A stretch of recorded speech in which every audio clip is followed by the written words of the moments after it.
Next, we'll hear about the Global Health Initiative Technology Fund from BT Slingsby. Thank you.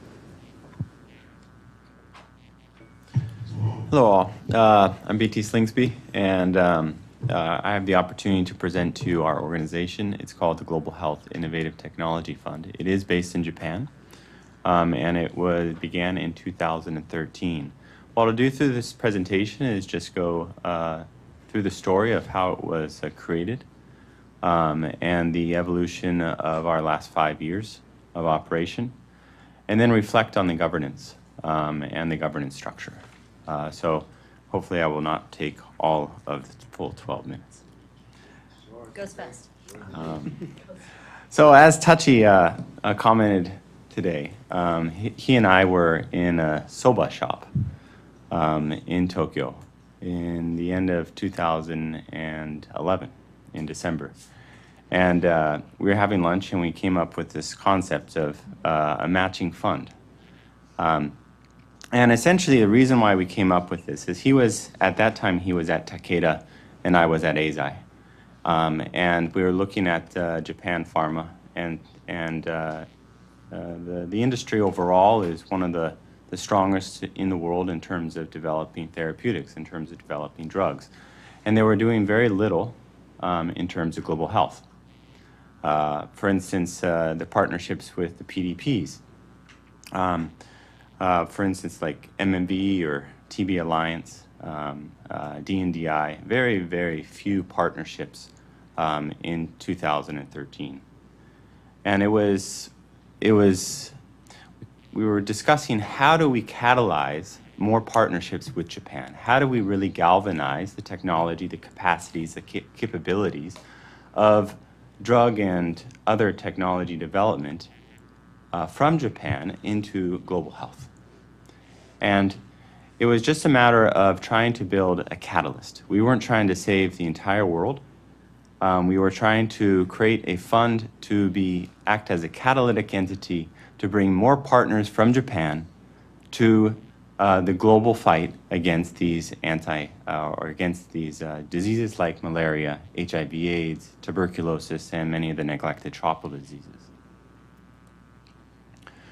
So in 2013, we launched a fund of $100 million with 8 partners. And this is how it was structured.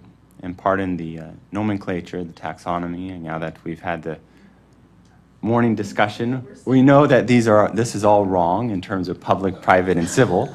But regardless, if you look at the left, that's the Japanese government. And they work with the UNDP. And they provided half, 50 million. And that was matched with contributions from the 5 companies, as well as with the Bill and Melinda Gates Foundation.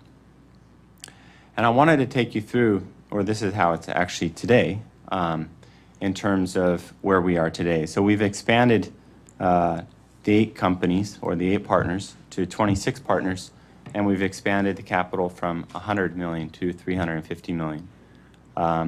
As you can see, we also have sponsors below. They don't provide cash. They actually provide in-kind donations, which lower our management costs to less than 5%.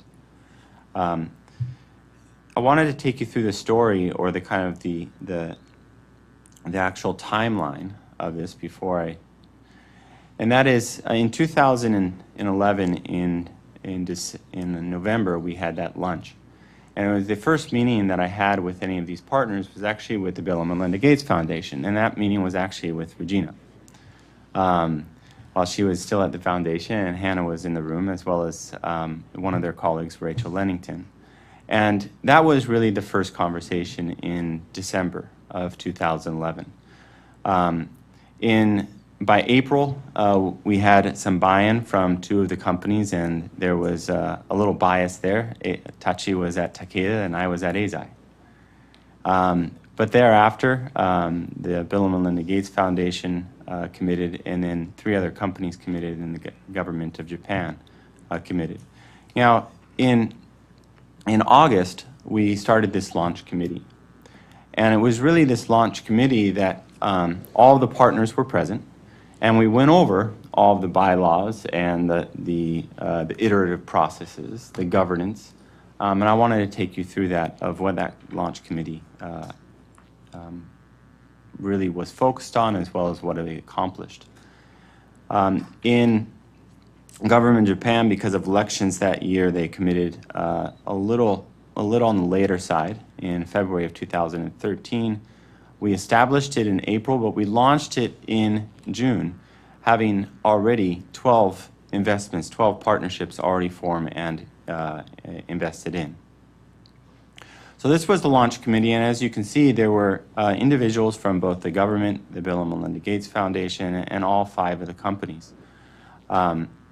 It went on, basically we met every 2 weeks for the course of over a year.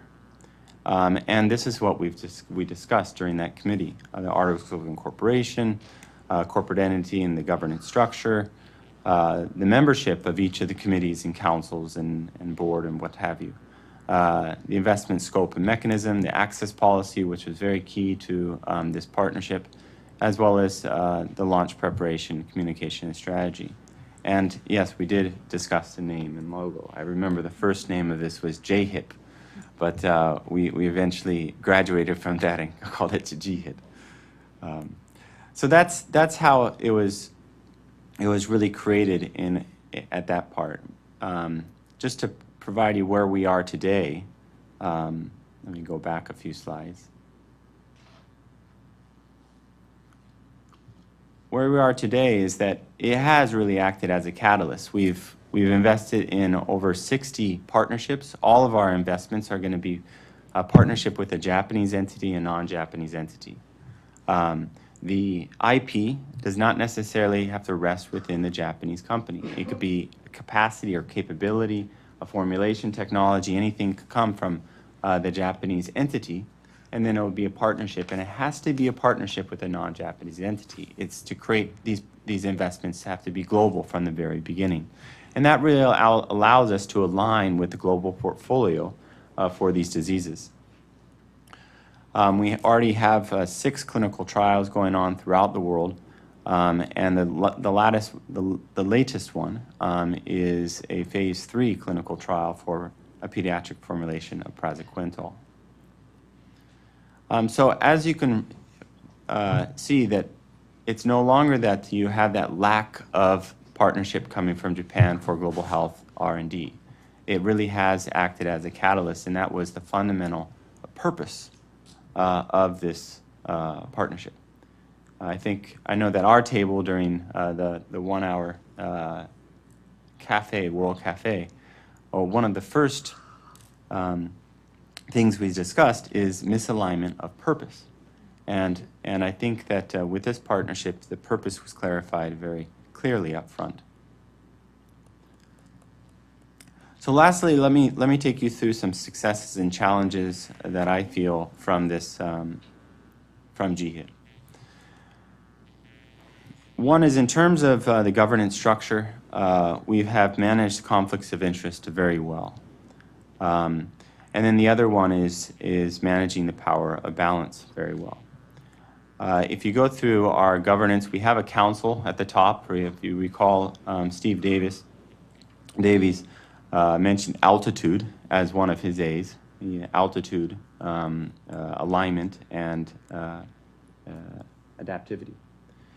And for the council, the private companies are on the council, but they are extremely high. They're not involved in any of the decision making of the investments. They aren't involved in any of the management, of any of the strategy, of any of the scope or the portfolio decisions.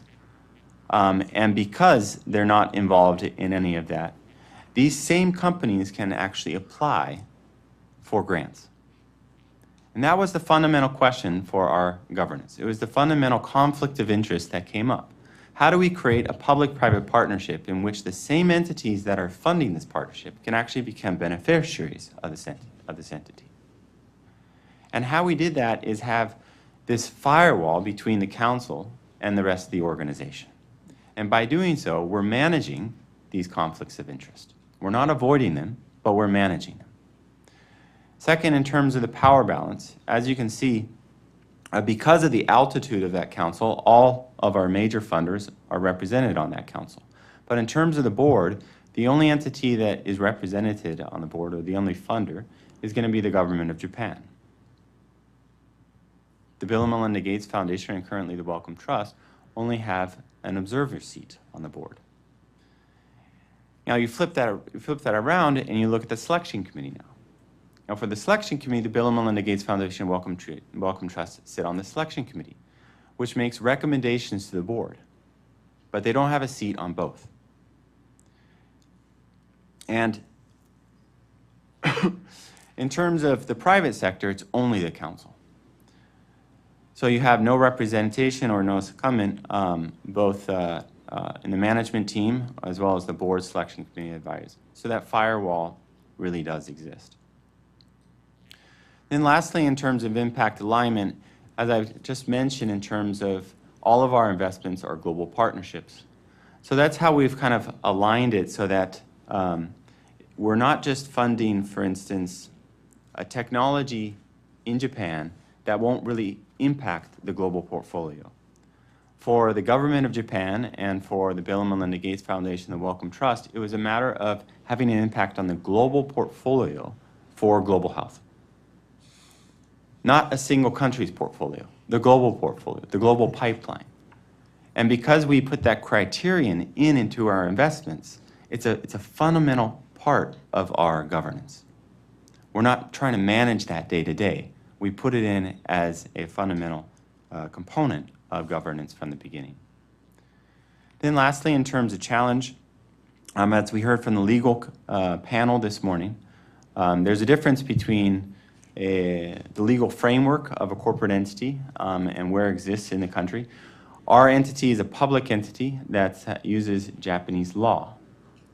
But we actually have, we have global standards of governance. So how do you fit those two has been a challenge. It's not always the same. In terms of diversity management, we have anywhere from very different companies to 2 different foundations, to the UNDP, to 2 different ministries, and trying to manage all these cultures, these interests, these benefits, is definitely a daily burden. And then lastly, in terms of leadership sustainability, I do think when you come down to the board and the selection committee, as well as the council, time on these committees is not being paid for. No one's going to be paid by participating in a board or a council or selection committee. So the sustainability of that passion and that leadership on those committees of really high-level individuals is also a challenge for us. So I'll leave it there, but I look forward to the discussion. Thank you.